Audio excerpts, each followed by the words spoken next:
जो बच्चा नीट की या फिर जेई की प्रिपरेशन कर रहा है या फिर करना चाहता है, उसको मैं आज ऐसा गाइड करूंगा कि भाई कोई भी एक क्वेश्चन पूछ सकता है आपसे कि आप कि जो जेई में क्राइटेरिया क्या है, आपके मतलब पीसीबी में मतलब नीट की प्रिपरेशन कर रहे हो तो इसका क्राइटेरिया क्या है, कि एज लिमिट क्या है, सब चीज भाई कोई बच्चा पूछ सकता है। या फिर आपके कोई समझ लो गार्जियन पूछ सकते हैं कि मतलब आप भाई प्रिपरेशन कर रहे हो तो उसके बारे में पता होना चाहिए ना आपको।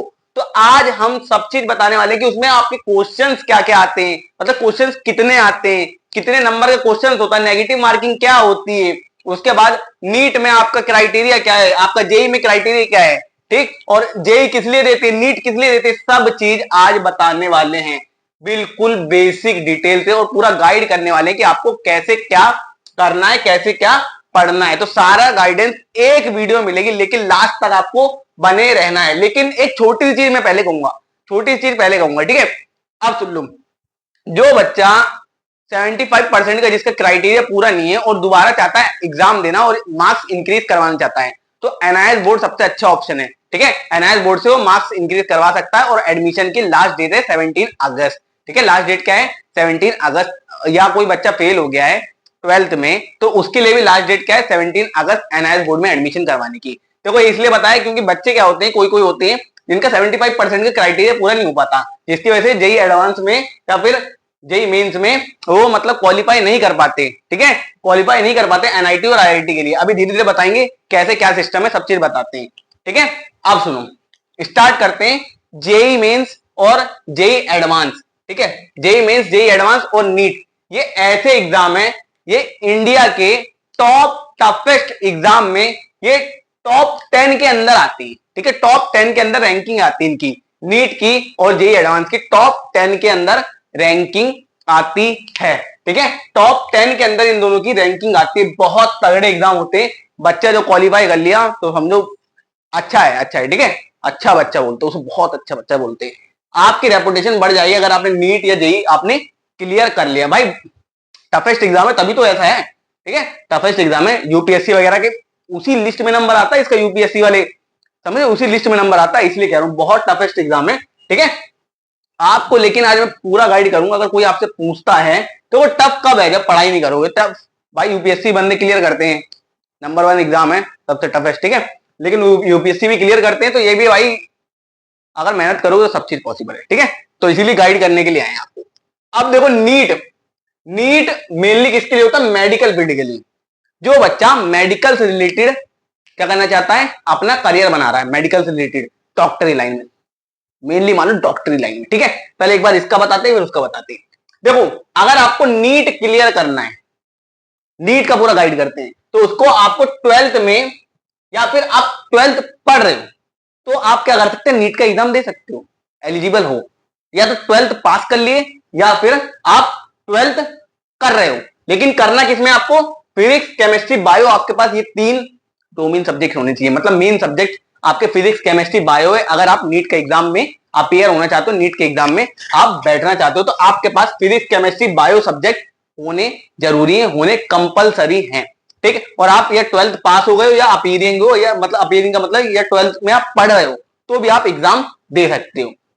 और आपको मार्क्स कितने चाहिए होंगे, अगर आप 12th पास हो गए हो तो आपको मार्क्स कितने चाहिए होंगे, अगर आप जनरल में हो तो 50% मार्क्स चाहिए आपकी 12वीं में।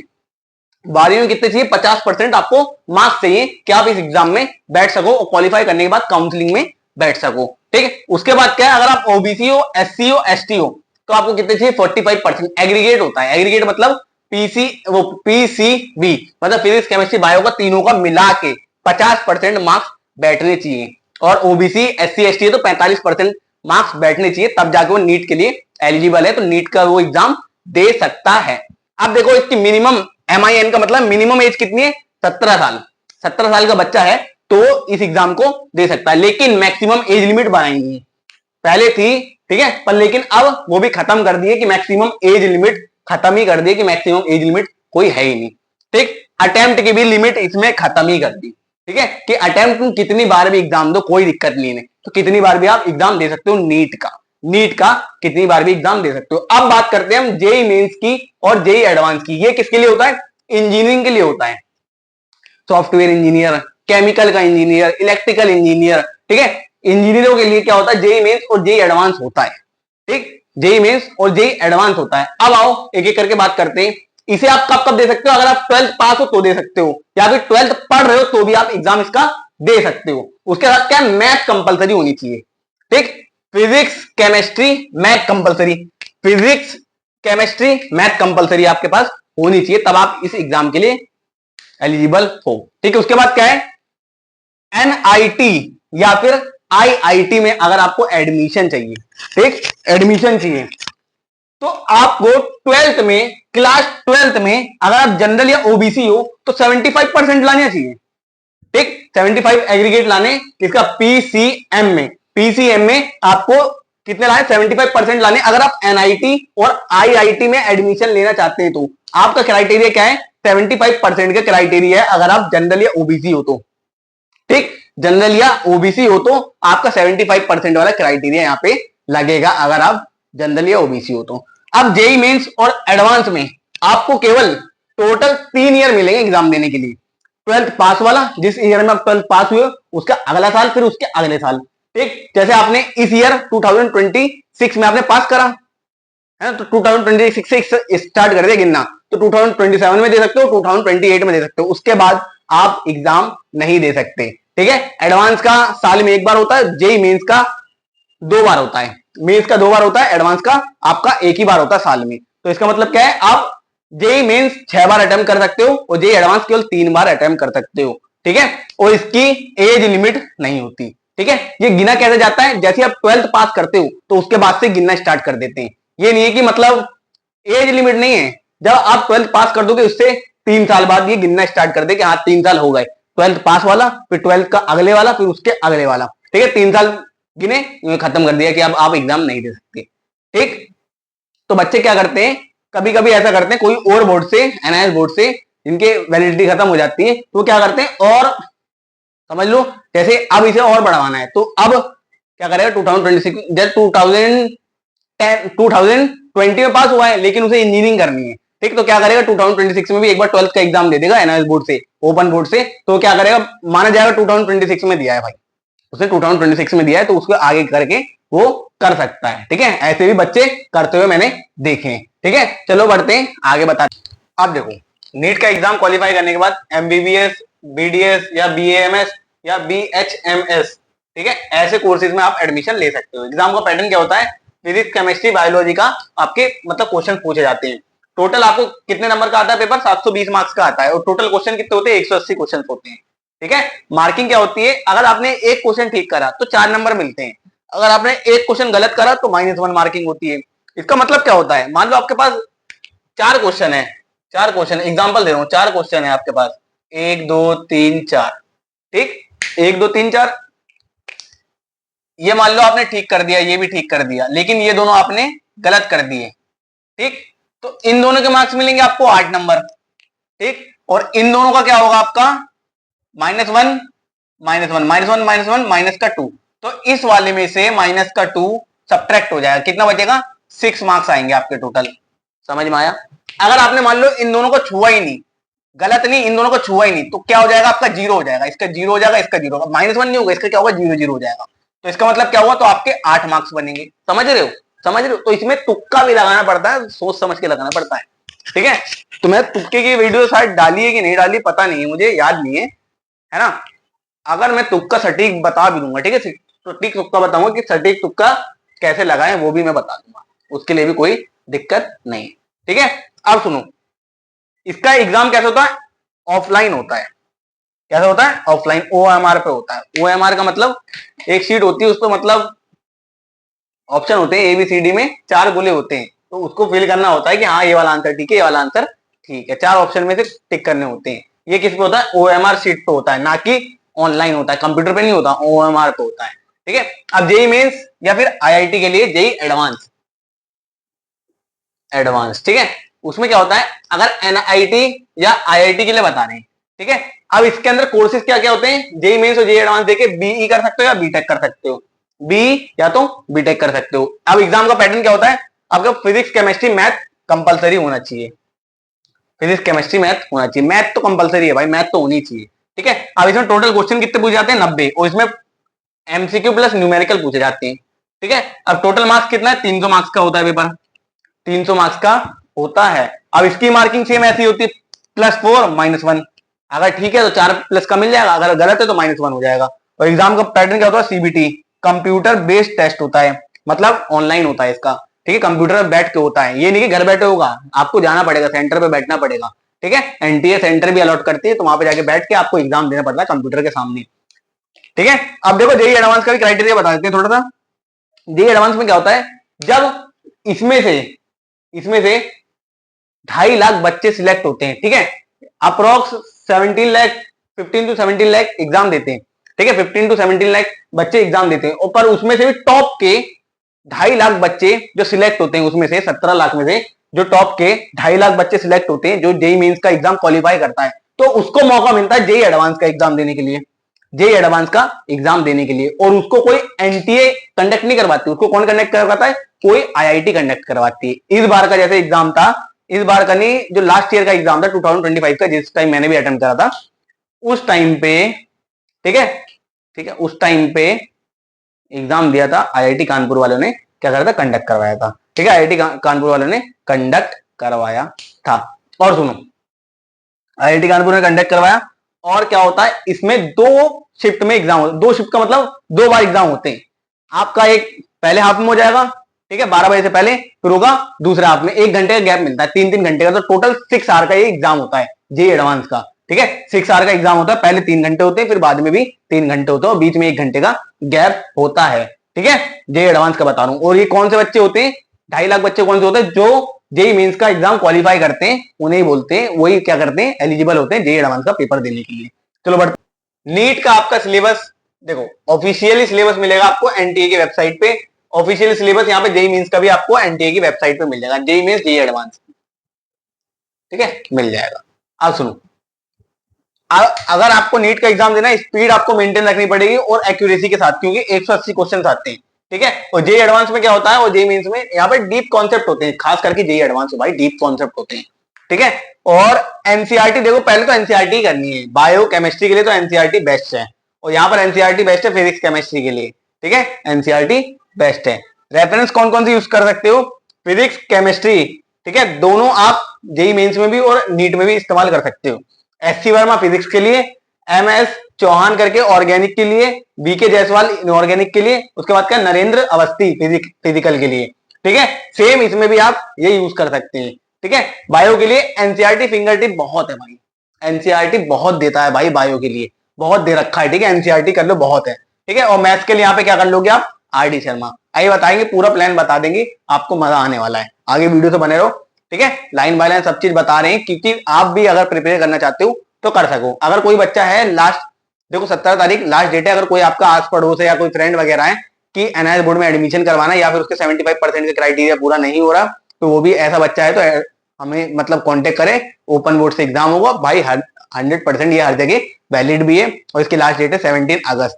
ठीक है, 17 अगस्त लास्ट डेट है। अगर कोई आपका फ्रेंड है, या फिर आपका नेबर है, या फिर आपका, समझ रहे हो, या कोई फ्रेंड है और या फिर रिलेटिव है, तो कोई भी हो आप बताएं, उसको देखो पास करवाओ, देखो जिम्मेदारी आपकी है। ठीक है, चलो बढ़ते हैं आगे। नीट और जेईई मेंस और एडवांस के लिए सब एक ही चीज बता रहा हूँ। ठीक है, एक ही, दोनों में क्या है कॉमन है, डेली क्या पढ़ो, 6 से 8 घंटे पढ़ो, पर लेकिन कंसिस्टेंस होके पढ़ो। ये नहीं कि उसमें आपका कॉल भी आ रहा है, उसमें आपका मोबाइल भी चल रहा है, उसमें आप टीवी भी देख रहे हो, उसमें आप पढ़ाई भी कर रहे हो, ऐसा नहीं करना। आपको 6 से 8 घंटे पूरा कंसिस्टेंस और बिल्कुल एक ही जगह फोकस रख के पढ़ना है। आप 10 मिनट का ब्रेक ले सकते हो इसके बीच में, लेकिन कंसिस्टेंसी के साथ पढ़ना है, और पूरा अच्छे से पढ़ना, पूरा माइंड लगा के पढ़ना है। ठीक है, तब आपको अच्छे से अच्छे जगह जाओगे आप। सब्जेक्ट बैलेंस बहुत जरूरी है। ये नहीं कि आपको मैथ पसंद है तो केमिस्ट्री छोड़ दो। ज्यादातर बच्चे ये करते हैं, केमिस्ट्री छोड़ देते हैं यार।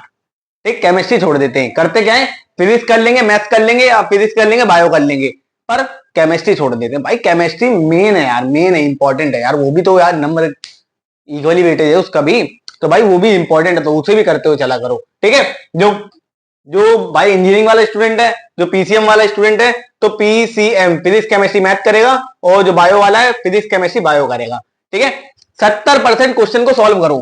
ठीक है, बुक को रीड करने से बढ़िया है नोट्स को पढ़ने से बढ़िया उसको सॉल्व करो यार। ज्यादातर टाइम अपना सॉल्व करने में लगाओ, क्वेश्चन को सॉल्व करने में, क्योंकि वहां पे आएंगे आपके क्वेश्चन ही। ठीक है, आएंगे क्या, क्वेश्चन ही आएंगे। तो ज्यादातर टाइम आप क्या करो, क्वेश्चंस को सॉल्व करने में लगाओ। ठीक है, एवरी चैप्टर 1 और 2 पेज नोट्स, हर चैप्टर के 15-15, 20-20 पेज के नोट्स नहीं बनाने, एक एक 2-2 पेज के शॉर्ट नोट्स बनाने समझने के लिए। ठीक है, एक एक 2-2 पेज के शॉर्ट नोट्स बनाते। बच्चे क्या करते हैं, पूरा फरला लिख लेंगे, इतना बड़ा था। अरे नहीं यार, हमें करना क्या है, हमें तो शॉर्ट नोट पढ़ना है। शॉर्ट नोट का मतलब ही क्या होता है, उस चीज को बिल्कुल छोटे छोटे में लिखना। तो 1 से 2 पेज का अपना नोट्स बनाओ, उसमें सारा कर लो। ठीक है, फॉर्मूला शीट जरूर बनाओ, फॉर्मूला शीट मेन है। ठीक है, फॉर्मूला शीट मेन है, फॉर्मूला शीट जरूर बनाओ कि इस क्वेश्चन का मतलब ये फॉर्मूला कहां पे कैसे लगेगा, सब चीज बनाओ अच्छे से। ये मतलब न्यूमेरिकल में कौन सा फॉर्मूला लगेगा, कैसे यूज होगा, सब चीज अच्छे से फॉर्मूला शीट इंपॉर्टेंट है बनाना। पीरियोडिक रिवीजन, पीरियोडिक रिवीजन का मतलब है आप पहला रिवीजन करो 7 दिन में, फिर करो 30 दिन में। मतलब जो आज आपने रिवीजन करा उसको 7 दिन बाद जरूर करो, जो आपने आज पढ़ा उसको 7 दिन बाद जरूर पढ़ो। उसके बाद जो 7 दिन पढ़ा है, 7 दिन में पढ़ा है, उसको क्या करो, 30वें दिन पढ़ो। ठीक है, जैसे आज का चीज 7वें दिन में पढ़ा, फिर जो आज का ही चीज है फिर 30वें वाले दिन में पढ़ो, 30वें दिन में पढ़ो। ठीक है, समझ में आया इतना।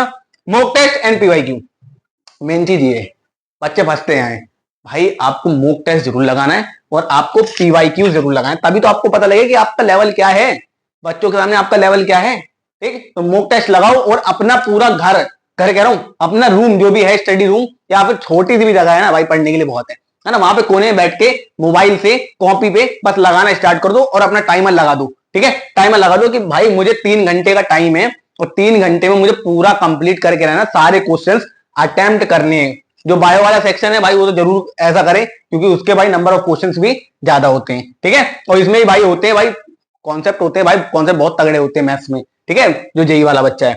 अब देखो, और मॉक टेस्ट हर 2 वीक में जरूर लगाना है और पूरा बड़ा बड़ा लगाना है, मतलब बहुत सारा मॉक टेस्ट लगाना है। उस दिन 2 वीक के बाद आपको जो मॉक टेस्ट लगाओगे उसमें भाई कम से कम 2 या 3 मॉक टेस्ट एक दिन में जरूर लगाओ, 2 या 3 मॉक टेस्ट उस दिन जरूर लगाओ, 2 हफ्ते के बाद जरूर लगाओ, 2 या 3 मॉक टेस्ट जरूर लगाओ उस हफ्ते। ठीक है, उसके बाद क्या है, मल्टीपल बुक्स। भाई बच्चे क्या करते हैं, इधर से ही पढ़ते हैं, उस बुक से ही पढ़ेंगे, उस वाले यूट्यूब चैनल से भी पढ़ेंगे, इससे पढ़ेंगे, उससे पढ़ेंगे, सबसे पढ़ते हैं। लेकिन वो चीज गलत है, केवल एक बुक रखो, उसे ही बस प्रायोरिटी मान के बस उससे ही पढ़ो। जब 10 तरीके कंटेंट मिलेगा और 10 तरीके का समझाने का अलग अलग तरीका होगा ना, तो आपको भी समझ में कम आने वाला है, इतना बता रहा हूं। ठीक है, तो एक ही को अपना वो मान लो मेन पॉइंट कि हाँ भैया इससे ही पढ़ना है बस। ठीक है, यही यूट्यूब चैनल इससे पढ़ेंगे, यही बुक है इससे ही पढ़ना, तब जाके आपका जो रास्ता है वो क्लियर होता रहेगा धीरे धीरे। उसके बाद क्या है, बैकलॉग मत रखो भाई। बच्चे क्या करते हैं, ऑनलाइन जो कोर्स लेते हैं वो क्या सोचते हैं कि यार आज का छोड़ देते हैं, यार रिकॉर्डिंग लेक्चर है कल सुबह देख लेंगे, कल सुबह वाला भी परसों के लिए हो जाता है। समझ रहे हो, तो बैकलॉग मत बना के चलो यार। बैकलॉग अगर बन गया तो वो क्लियर नहीं होता, क्योंकि आज 3 घंटे का बैकलॉग है, कल वो 6 घंटे हो जाएगा। ठीक है, क्योंकि कल भी क्लास होनी है 3 घंटे की, और आज वाला कल के लिए टाल दिया तो भाई 3 घंटे वो हो गए, 3 घंटे शाम के हो गए, 6 घंटे हो गए। अगर आपने कल भी ऐसे कर दिया तो 9 घंटे के हो गए। तो इसलिए भाई जिस दिन आपका जो वर्कलोड है उसी दिन कंप्लीट करके छोड़ो, क्योंकि आपका वो बैकलॉग बनता चला जाएगा, तो वो आपके लिए क्या होगा, दिक्कत बनता रहेगा। Every chapter 100 to 120 question. अगर आपको नीट या भाई जेई क्लियर करना है एक्चुअल में, तो आपको 100 से 120 क्वेश्चंस करने पड़ेंगे हर चैप्टर के। हर चैप्टर के 120 क्वेश्चंस मान लो करने पड़ेंगे। ठीक है, अब देखो अपना टाइम भाई बिल्कुल मैनेज करना सीख लो कि 3 घंटे कैसे मैनेज करना है, किस सब्जेक्ट को कितना देना है। 3 घंटे का मतलब है जब आप मॉक टेस्ट लगाओगे तो उसमें देखना है कि आप कौन से सब्जेक्ट को ज्यादा टाइम दे रहे हो। ठीक है, तो उसमें भाई थोड़ा एक्यूरेसी बढ़ाओ, उसकी क्वेश्चन ज्यादा सॉल्व करो जिससे आपको कम टाइम लगे। ठीक है, टाइम और स्पीड भी बढ़ानी है, और प्रेशर कि आप मॉक टेस्ट लगाओगे तो आपका प्रेशर पता लग जाएगा कि प्रेशर कितना आ रहा है तुम्हारे सर पे। ठीक है, प्रेशर किस पे ज्यादा लग रहा है, कौन से चैप्टर पे ज्यादा लग रहा है, कौन सा न्यूमेरिकल पे ज्यादा लग रहा है, कौन से समझ रहे हो, कौन से चैप्टर के न्यूमेरिकल ज्यादा हार्ड है, तो वो भी प्रेशर वहां पे पता लगता है। तो वो प्रेशर आप पहले ही झेलना सीख लो, मतलब मॉक टेस्ट के द्वारा पहले ही झेलना सीख लो, जिससे आपका क्या होगा, बेस्ट होगा, बेस्ट होगा। वहां पे जब आप बैठोगे तो बेस्ट से बेस्ट दे पाओगे अपना। ठीक है, चलो बढ़ते हैं आगे। फिजिक्स में थ्योरी तो भाई आपको समझ में आती है, लेकिन न्यूमेरिकल नहीं बनते यार। ठीक है, तो उसके लिए करना क्या है यार, आपको कॉन्सेप्ट को भाई समझो, पहले अच्छे से समझो फिजिक्स के कॉन्सेप्ट क्या लग रहे हैं, और सॉल्व न्यूमेरिकल को अच्छे से देखो। पहले कॉन्सेप्ट समझो और उसी का सॉल्व न्यूमेरिकल देख लो, अच्छे से समझ में आने लग जाएगा। ठीक है, डेरिवेशन का लॉजिक समझो। ठीक है, डायरेक्ट फॉर्मूला मत रटो, कि फॉर्मूला रट लिया, काम हो गया। आपको क्या करना है, डेरिवेशन का लॉजिक समझना है कि ये कैसे हो, क्योंकि बीच में नहीं फॉर्मूला बन जाएगा, वही समझ बीच में पूछ लेगा, तो उसे भी समझ में आना चाहिए अच्छे से। और यूनिट्स और डायमेंशन जरूर अच्छे से करना, यूनिट डायमेंशन चैप्टर अच्छे से कर लेना, और उसमें यूनिट्स और डायमेंशन आता है पूछने के लिए बहुत बार, ठीक है। तो यूनिट्स अच्छे से कर लेना, और डायमेंशन भी। फिजिकल केमिस्ट्री में आपको फॉर्मूला लिस्ट जरूर बनानी है, बिल्कुल फिजिक्स की तरह है। फिजिकल केमिस्ट्री बिल्कुल फिजिक्स की तरह फॉर्मूला लिस्ट जरूर बनानी है। ऑर्गेनिक केमिस्ट्री क्या है, मैकेनिज्म समझ लेना, मैकेनिज्म समझ लेना, ठीक है, मैकेनिज्म समझ लेना अच्छे से, ठीक है। और ऑर्गेनिक केमिस्ट्री क्या करो, स्ट्रॉन्ग कर लो, क्योंकि ज्यादातर इसी का ही आता है। अब बायोलॉजी में क्या है, एनसीईआरटी अच्छे से पढ़ लो। 95% क्या होता है, एनसीईआरटी से ही आता है। 95% में क्या क्या आता है, डायग्राम आते हैं आपके, समरी आती है, और साइंटिस्ट डिटेल पूछने के लिए आती है। आपको क्या करना है, एक्टिव रिकॉल करना है आफ्टर बुक रीड। इसका मतलब क्या है, जब आपने अच्छे से बुक रीड कर ली बायोलॉजी की, तो उसके बाद क्या करना है, बंद करनी है बुक, और जितना भी आ रहा है समझ में उसको अच्छे से रिकॉल करो कि हाँ हमने क्या क्या पढ़ा था इसमें, कैसे कैसे क्या क्या हुआ था। तो अच्छे से एक्टिव रिकॉल करो। और मैथ्स के लिए तो भाई प्रैक्टिस मांगती है, ठीक है। मैथ्स के लिए क्या मांगता है, प्रैक्टिस मांगता है। अब सुनो, अब ऐसी चीज बताने जा रहा हूं जो कि इंपॉर्टेंट है आपके लिए। आपको जब भी पढ़ने बैठो तो 2-2 घंटे का टाइम पीरियड बना लो। सुबह 2 घंटे बैठो, जो आपका लर्निंग वर्क है, क्योंकि मॉर्निंग में आपका माइंड होता है फ्रेश, और जो आप लर्न करना चाहोगे तो वो जल्द से जल्द आपको लर्न होता है, और अच्छे से लर्न होता है, जो आपका बहुत आगे तक मतलब याद रहता है, ज्यादातर याद रहता है। तो इसीलिए कह रहा हूं, आप मॉर्निंग में लर्निंग वर्क रखो, और फिर 2 घंटे दोपहर के 4 से 6, ठीक है, 4 से 6 आप मैथ के लिए रखो, फिर 8 से 10 आप फिजिक्स के लिए रखो, ठीक है। जो मैंने बताया वही टाइम टेबल फॉलो करो, ज्यादा इतना बड़ा लंबा चौड़ा टाइम टेबल बनाने की जरूरत नहीं, 6 घंटे का बनाओ, 2-2 घंटे का गैप पीरियड लो, बस इतना बहुत है करने के लिए। देखो आपके बोर्ड्स भी होंगे, अगर जो 12th करा बोर्ड्स भी होंगे, है ना, 12th होंगे तो बोर्ड्स भी होंगे। 11th तो भाई 11th और 12th का वैसे ही 11th का प्रेशर बहुत ज्यादा होता है, तो 11th कर रहा होगा अच्छे से, क्योंकि उसका एडमिशन ही लेट होता है, ठीक है। ज्यादातर बच्चे स्कूल ट्रांसफर करवा लेते हैं, ठीक है। तो क्या होता है कि उनपे लोड पहले से ही ज्यादा होता है।